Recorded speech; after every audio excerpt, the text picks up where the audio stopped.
रंग गए हो ना आखिर बीवी के रंग में। हाय मम्मी, बड़े अफसोस की बात है। वैसे आप अपने बेटे को जानती नहीं। आपको क्या लगता है कि मैं किसी के भी रंग में रंग जाऊंगा? इतना कच्चा रंग है मेरा। तो फिर चले कैसे गए मिलवाने के लिए? तुम्हारी तो जान जाती थी इसको मैके छोड़ने से। बस क्या करूं, करना पड़ता है, कुछ मजबूरियां होती हैं। ऐसी कौन सी मजबूरी थी तुम्हारी? दुआ मैडम जो है ना, वो बहुत बड़ी खातून बन गई।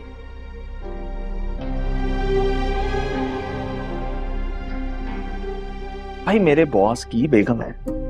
हैं? थाने से निकल के सीधा तुम्हारे बॉस को फंसा लिया?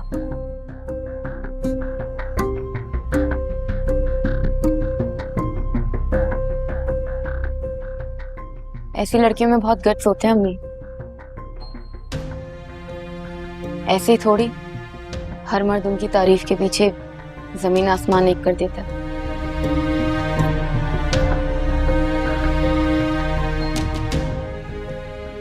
जी, और यही वजह है कि जो आजकल मैं आपको इतनी मेहनत करता हुआ नजर आ रहा हूँ ना, वो इसीलिए है कि कहीं शिकायत लगी तो नौकरी से जाऊंगा मैं।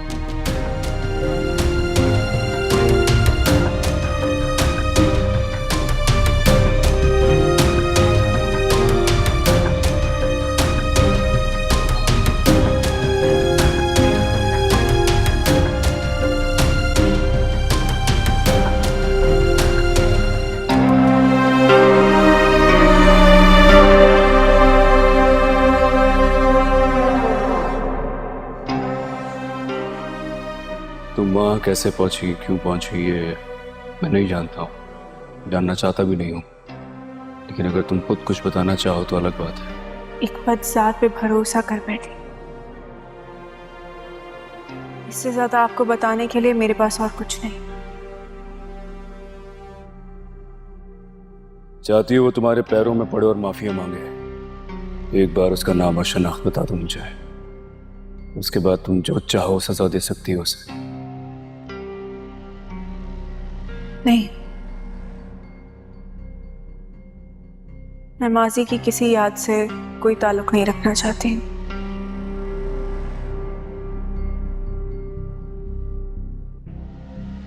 बहुत देर कर दी जाफर तुमने। कभी कभी जिंदगी की मुश्किल तरीन चीजों को बयान करने के लिए मसलतन देर करनी पड़ती है। सच कितना ही कड़वा क्यों ना हो, सुनने के लिए तैयार हूं। आपका शक बिल्कुल सही था सही। सरफराज और बीबी सही एक दूसरे को पहले से जानते थे। तफसील से बताओ। सही, बीबी सही के साथ जो कुछ भी हुआ उसके पीछे सरफराज का हाथ है।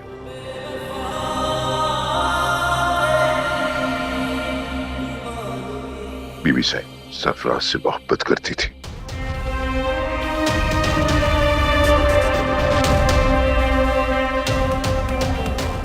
जिस रात सरफराज की शादी थी उसी शाम उसने आंटी के फ्लैट पे जाके बीबी सही को बेच दिया था।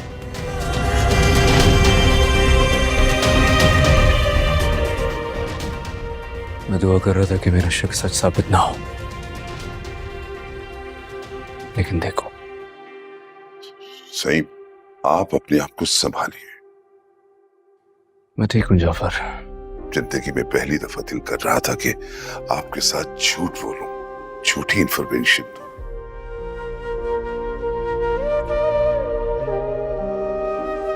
ताकि आप उस तकलीफ से ना गुजरे जिस तकलीफ से आप अब गुजर रहे हैं। सच कभी ना कभी सामने आ ही जाता है जाफर। बीबी सही ने आपसे ये बात क्यों छुपाई कि सरफराज ही वो शख्स है? इसका जवाब तो तुम्हारी बीबी सही दे सकती है।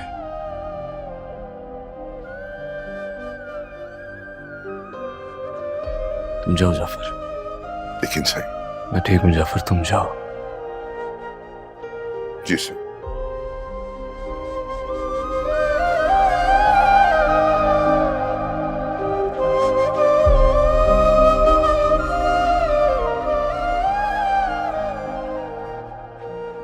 सरफराज से मिलने आई थी। बहनों ही है ना मेरे, फिजा के हस्बैंड। फिजा के हस्बैंड? मुझे भी कल ही पता चला कि ये आपके यहाँ नौकरी करते हैं, तो सोचा आ रही हूँ तो इनसे भी मिल लूँ।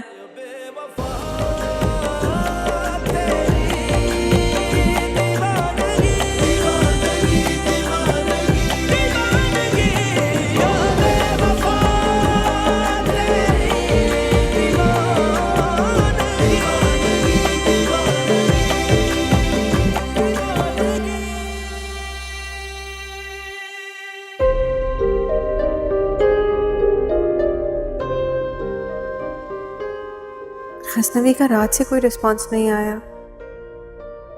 वो मेरी कॉल्स तो कभी इग्नोर नहीं करते।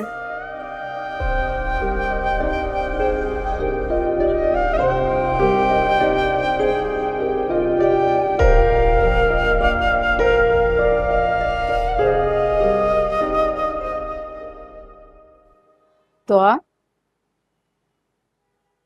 बेटा, कब आ रहा है वापस गजनवी? क्यों, तंग आ गई हैं आप मुझसे? अरे नहीं, से पूछ रही हूँ। पता नहीं, मैं भी यही पूछने के लिए उन्हें कॉल कर रही थी। सब ठीक है ना? तुम दोनों में कोई लड़ाई झगड़ा तो नहीं हुआ? लड़ाई नहीं करते गजनवी। हो सकता है बिजी होंगे, आप परेशान मत हो। अल्लाह खैर से लाए उसे। आमीन। आज वापस तो आना है वैसे गजनवी को। मैं सोच रही थी कि मैं घर चली जाऊं। क्यों बेटा, अकेले घर में जाके क्या करोगी? जब वो आ जाएगा तो उसके साथ चली जाना। ये भी ठीक है। अच्छा, मैं नमाज पढ़ लूं, वक्त हो रहा है। सुने, मेरे लिए दुआ कीजिएगा। तुम्हारे लिए हमेशा करती हूँ।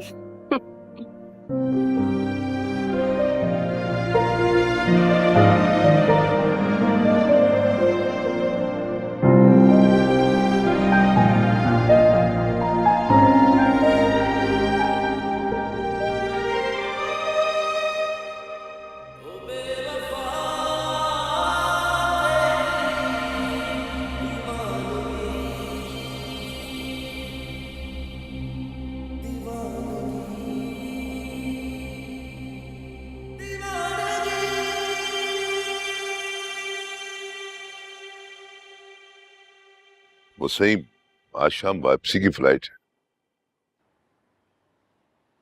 कैंसिल करा दो। अच्छा, तो कब की ओके करवा दूं? जब वापसी का इरादा होगा बता दूंगा मैं तुम्हें। बीबी साहबा का बार बार फोन आ रहा है मुझे। सुन लो क्या कहना चाह रही है। जी,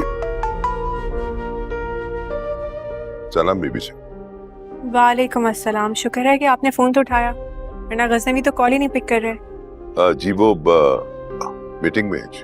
अब आज आप लोगों की फ्लाइट है ना? नहीं बीबी साहब, अभी कुछ कंफर्म नहीं। अच्छा चलिए, गजनवी जब मीटिंग से फ्री हो जाए तो उनसे मेरी बात करवा दीजिएगा। जी बेहतर। हाफिज। खुदा हाफिज।